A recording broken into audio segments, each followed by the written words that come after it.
നിങ്ങൾ ഉന്നയിക്കുന്ന ഭാഗം ഗവൺമെന്റുമായി ചർച്ചയ്ക്ക് തയ്യാറാണ്. ശബരിമലയിലെ സ്വർണ്ണക്കൊള്ളയാണെങ്കിൽ ചർച്ചയ്ക്ക് തയ്യാറാണെന്ന് ഗവൺമെന്റ് അറിയിച്ചിട്ടുണ്ട്. പക്ഷെ നിങ്ങൾ ചർച്ചയ്ക്ക് തയ്യാറല്ല. 18 അടിയന്തര പ്രമേയങ്ങൾ ചർച്ചയ്ക്കെടുത്ത സഭയാണിത്.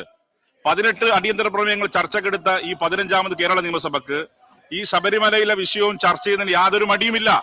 നിർഭാഗ്യവശാൽ അത്തരമൊരു ചർച്ചയ്ക്ക് പ്രതിപക്ഷം തയ്യാറാവുന്നില്ല എന്നുള്ളത് വളരെ ഖേദകരമായ കാര്യമാണ്.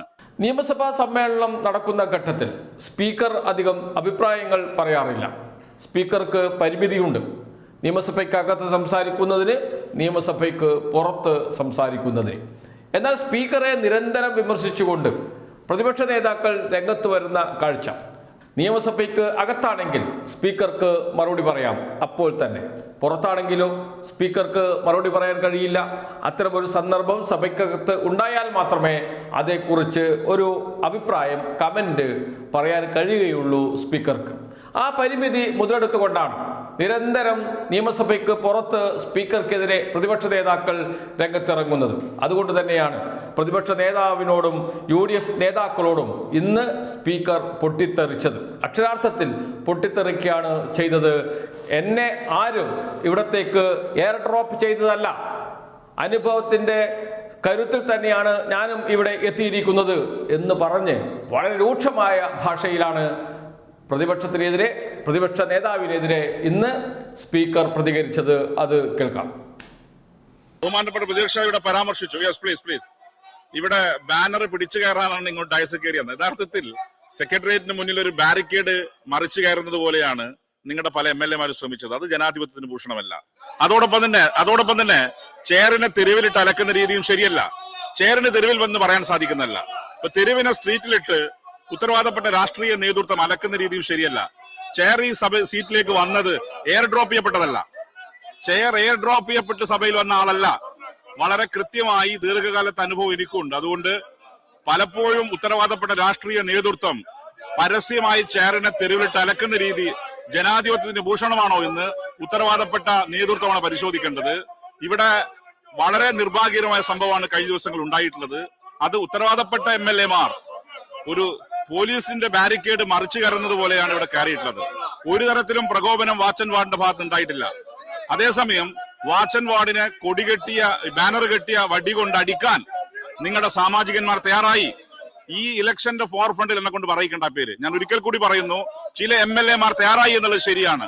അത്തരം രീതി ശരിയല്ല എന്ന് ഒരിക്കൽ കൂടി വളരെ പൊളൈറ്റായി പറയാൻ ആഗ്രഹിക്കുകയാണ്. Yes, order please please please please. ബഹുമാനപ്പെട്ട പ്രതിപക്ഷങ്ങൾ ചെയറിലിരിക്കണം. ഇവിടെ ചില പ്രതിപക്ഷ അംഗങ്ങൾ ചെയറിന്റെ സമീപത്ത് വന്ന് പറഞ്ഞത് ചെയർ കള്ളം പറയുന്നു എന്നുള്ളതാണ്. തന്റെ വാദം ജയിക്കാൻ വേണ്ടി, ഡോമിനേറ്റ് ചെയ്യാൻ വേണ്ടി കള്ളം പറഞ്ഞ് രാഷ്ട്രീയപ്രവർത്തനം നടത്തിയ ആളല്ല ചെയർ. അതുകൊണ്ട് ഇത്തരം വാദമുഖങ്ങൾ നേരത്തുന്നത് ശരിയല്ല. എന്റെ വായിൽ കൈയിട്ട് ആളെ പേര് പറയിക്കണ്ട. ഏതായാലും രാഷ്ട്രീയത്തിൽ പൊളിറ്റിക്കൽ ജെന്റിൽനെസ് എല്ലാ കാലത്തും കാണിച്ച ഒരാളാണ് ചെയർ എന്നുള്ളത് കൊണ്ട് ആ ഭാഗം ഞാൻ പരാമർശിക്കാൻ ഉദ്ദേശിക്കുന്നില്ല.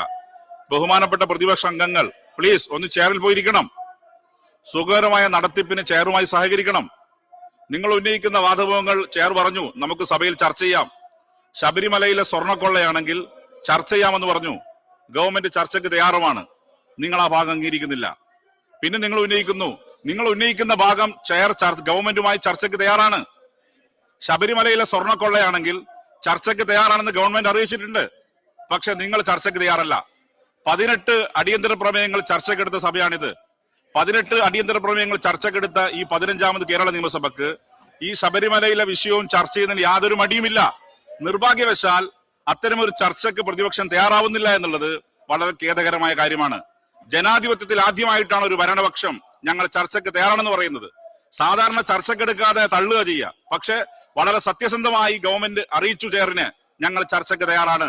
സ്വർണ്ണക്കൊള്ളയാണ് വിഷയമെങ്കിൽ നിങ്ങൾ നോട്ടീസ് നൽകിയാൽ ചർച്ചയ്ക്ക് തയ്യാറാണെന്ന് പല ഘട്ടത്തിലും സഭയെ അറിയിച്ചിട്ടും എന്തുകൊണ്ടാണ് ചർച്ചയ്ക്ക് തയ്യാറാവാത്തെന്ന കാര്യം വളരെ നിർഭാഗ്യകരമാണ്. Order order. ഇവിടെ ചെയറിന് അറിയിച്ച കാര്യം പറഞ്ഞതാണ്. To the government to the chair to the opposition. ആ നിലയിൽ ഗവൺമെന്റ് ചെയറിനെ അറിയിച്ചു ഞങ്ങൾ ചർച്ചയ്ക്ക് തയ്യാറാണ്. പക്ഷെ നിങ്ങൾ ചർച്ചയ്ക്ക് തയ്യാറാവുന്നില്ല. പിന്നെന്ത് ചെയ്യാൻ പറ്റൂ? ഏതായാലും ജനാധിപത്യത്തിൽ ഇങ്ങനെ സഭ റക്കസാക്കുന്ന രീതി ശരിയല്ല. ഡിസ്റപ്ഷൻ ഒരു ഓപ്ഷനേ അല്ല. ഡിബേറ്റും ഡിസ്കഷനുമാണ് ഹെൽത്തി ഡെമോക്രസിക്ക് ഏറ്റവും നല്ലത്. ഞാൻ ഒരു കാര്യം കൂടി അടിവരയിട്ട് പറയുന്നു. ഡിസ്റപ്ഷൻ അല്ല ജനാധിപത്യത്തിന്റെ ഭൂഷണം. പകരം ഡിബേറ്റും ഡിസ്കഷനുമാണ്. ഡിബേറ്റും ഡിസ്കഷനും ഏറ്റവും കൂടുതൽ നടന്ന സഭയാണ് 15ാമത് കേരള നിയമസഭ. വളരെ പ്രൗഡുണ്ട് ചെയറിന്, വളരെ പ്രൗഡോടെ പറയാൻ സാധിക്കും. ഇത്രയധികം അടിയന്തര പ്രമേയങ്ങൾ ചർച്ചക്കെടുത്തപ്പം അതിന് ചെയർ ചെയ്യാൻ സാധിച്ചു എന്നുള്ളത് പൊളിറ്റിക്കൽ കരിയറിൽ തന്നെ ഒരു അഭിമാനമായി കാണുന്ന ഒരു ചെയറാണ് ഞാൻ. Yes, order. നിരന്തരം അഭ്യർത്ഥിച്ചിട്ടും പ്രതിപക്ഷങ്ങൾ ചോദ്യോത്തര വേളയുമായി സഹകരിക്കാത്ത സാഹചര്യത്തിൽ ചോദ്യോത്തര വേളയുടെ ശേഷിക്കുന്ന ഭാഗം റദ്ദ് ചെയ്യുന്നു. തുടർ നടപടികളിൽ കടക്കാൻ ചെയർ നിർബന്ധിതമാവുകയാണ്. ഓർഡർ. ഇന്നത്തെ ശ്രദ്ധ ക്ഷണിക്കലും ഒപ്പം സബ്മിഷന്റെയും മറുപടികൾ സഭയുടെ മേശപ്പുറത്ത് വെച്ചതായി പരിഗണിക്കുന്നതാണ്.